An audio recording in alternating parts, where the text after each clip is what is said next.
Awaken to hair growth. Awaken to hair growth because there is possibility to get your hair back. Awaken to hair growth because we're not told that we're able to conquer and overcome alopecia. Awaken to hair growth because I want to be a positive light and beacon for you because I've healed my alopecia and now I help others do the same with different types of alopecia, men, women, children of all ages, of all races and ethnicities.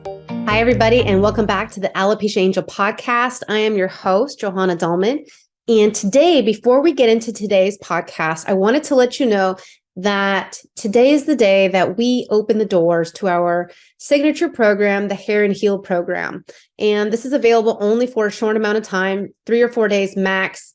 This is when everyone can register and we start the program as soon as possible. This is where your life begins, your health journey begins, and where we start to see massive changes in your hair growth, in your health, and in your happiness, because we do away with a lot of the things that we think we're doing correctly. We undo that, unlearn it to relearn the true and correct way to heal and put your hair growth woes goodbye so that we can see all the hair growth and all the success that you deserve and are worthy of.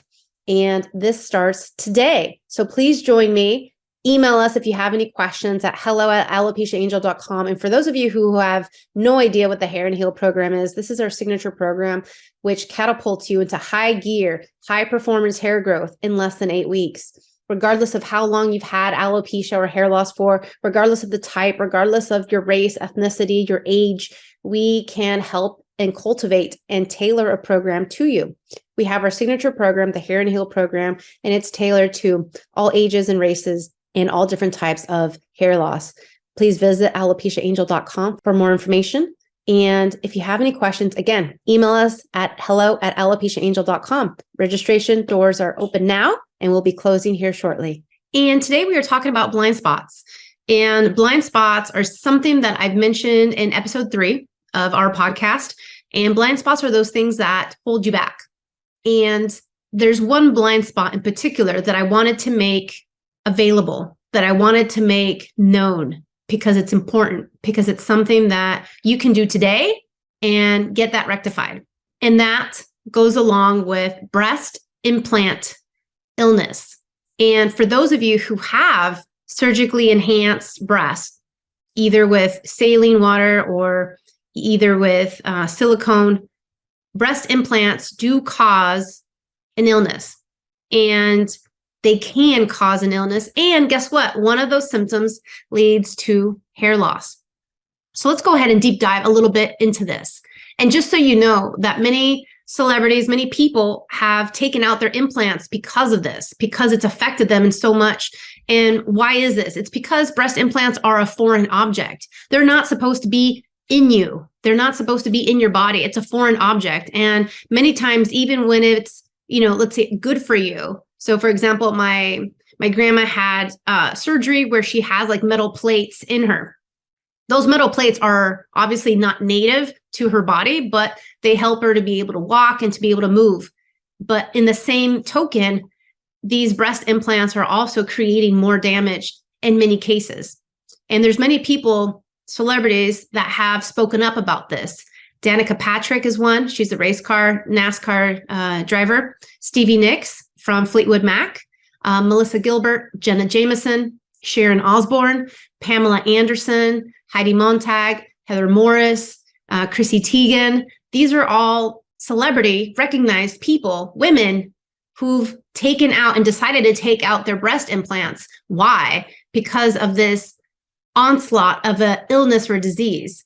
And the thing is, it's like the other name for this breast implant illness includes breast implant disease, is also known as silicone implant illness. And it's also under the autoimmune inflammatory syndrome induced by adjuvants. So the acronym for this is ASIA, autoimmune inflammatory syndrome induced by adjuvants. And so it's also under the umbrella of autoimmune diseases just because your body is rejecting the breast implants. And why do I mention this? Well, for many reasons. 2-3 episodes ago, I talked to the founder of Rapunzel Project, which was how to keep your hair during breast cancer, chemo radiation therapies while going through cancer, not just breast cancer, but cancer in general. Now, we were talking about breast cancer specifically at that point because she was the one who had gone through breast cancer, was able to keep her hair and survived both the hair loss and also the breast cancer.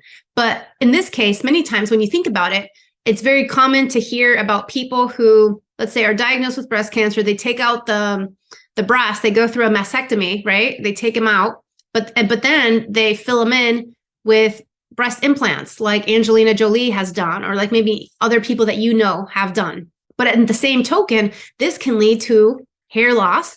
This can also lead to joint pain, muscle weakness, anxiety, depression, brain fog, fatigue, memory loss, trouble concentrating, an autoimmune condition, symptoms, diagnosis, chronic pain, dry eyes, low vision, hair loss, skin problems such as rashes.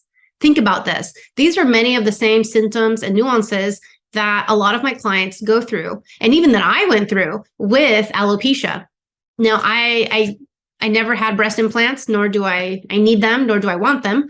But at the same time, being from California, this was very rare for someone like me to not want or need breast implants, because literally, I remember being in college, everyone getting breast implants. This was like the thing to do.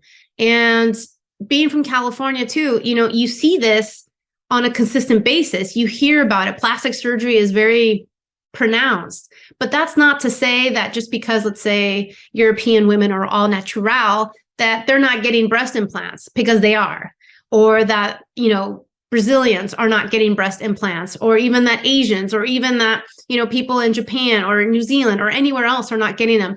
Maybe they are, and maybe for different reasons. Maybe it's not, to be known in the porn industry, or, just for whatever situation that makes them feel more confident. But at the same time, it can lead to an illness. It can lead to the hair loss. It can lead to this. And this might be you.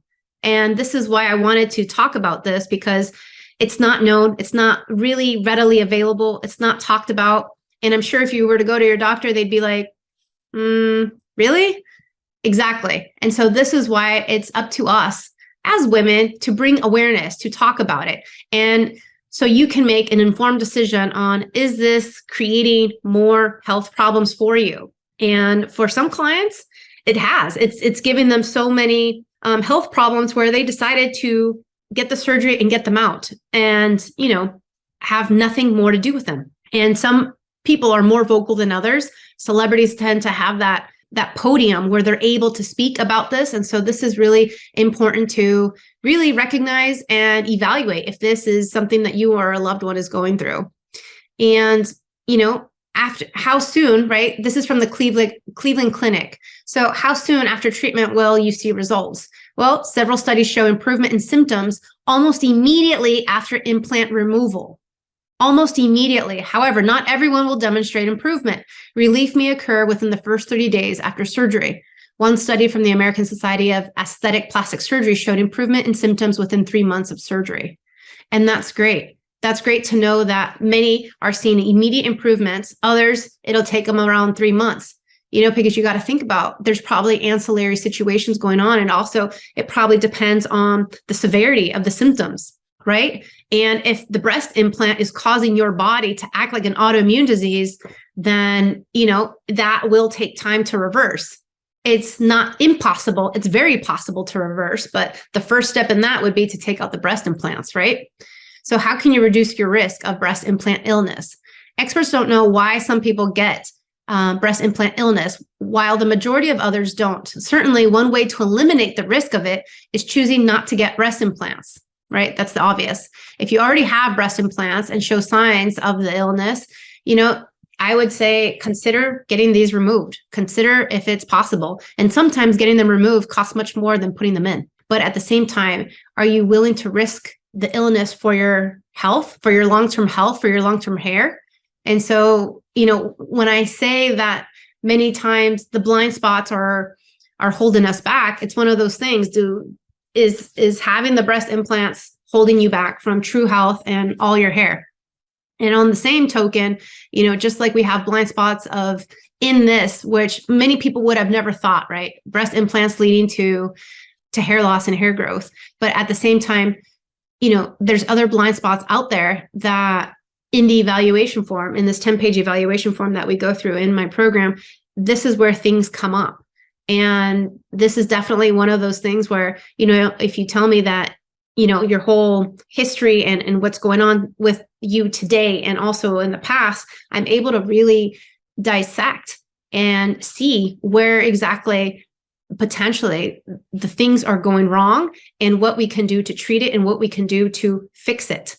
And sometimes it is as black and white. Like, you have the breast implants, you may need to take them out, or you have this and this needs to change. And that's what this is all about. It's about seeing your blind spots, getting to hair growth in less time, but doing so in a healthy manner. If keeping the breast implants in you is something that you want to do, but yet it's causing so many more issues, then you have to weigh that out. And that's a personal decision that each person has to go through. And another question here, it says, how do I take care of myself with breast implant illness? And the thing is, it's according to the Cleveland Clinic. It's upsetting and it's confusing. It's important to find a healthcare provider who listens to your concerns. You want someone who will perform a full evaluation and find ways to help you get better. What I would say outside of that, thank you, Cleveland Clinic, is to really see what those symptoms are. And, if you've come to me, it's for the hair loss. And potentially you had no idea that it's the breast implant situation that could be maybe your root cause or one of the factors, right? And the thing is, it's like when you want to heal, it's about healing in every direction. It's healing with looking at all the puzzle pieces and tweaking them to ensure best health, best hair growth, in less time. And so this is something to consider. It's something that maybe many of you have not even thought about, but yet more than likely, as we continue to see the population age, most people maintain their implants in them for 10, 15, 20 years. And some have even shared with me that you're supposed to change them out, right? Every 10 years, you're supposed to change them out. Some say that they haven't even changed them out. And yet this could still be holding them back. And so think about this, evaluate it. And it's not just about doing research on other people, because at the end of the day, your health is yours. It's not Danica Patrick's. It's not Pamela Anderson's. It's not Chrissy Teigen's. It's none of them. They have their own health. You have yours. And so this is not a comparison chart. This is saying that this could be a true factor in your health, and this could be one of your blind spots. So if you have breast implants, reconsider having them taken out and consider them, because more than likely it could be. And then maybe in the back of your head, you're saying right now, well, what if it's not the breast implants? Well, the thing is, it's like you won't know until you actually do it. And then this way also, it's not just one thing to get to the hair growth, it's multiple factors. And so this is where the Hair and Heal program can help you really evaluate your specific situation, your particular hair loss with you and your health, because it has to be customized. I can't stress this enough. It has to be tailored and customized to each person. And therefore, from there, you can just see high performance hair growth. So it's a strategic approach, but the strategy also includes considering taking things out, considering changes. And this would be one change that I would highly recommend if you have breast implants right now, today. So I look forward to seeing your comments. Please rate and review our podcast. And thank you so much for listening. Stay tuned for our next episode next week. Take care. Thank you for listening to the Alopecia Angel podcast, a positive light in healing alopecia. You can do this and we can help. Spread the word that reversing alopecia is possible by telling your friends and family.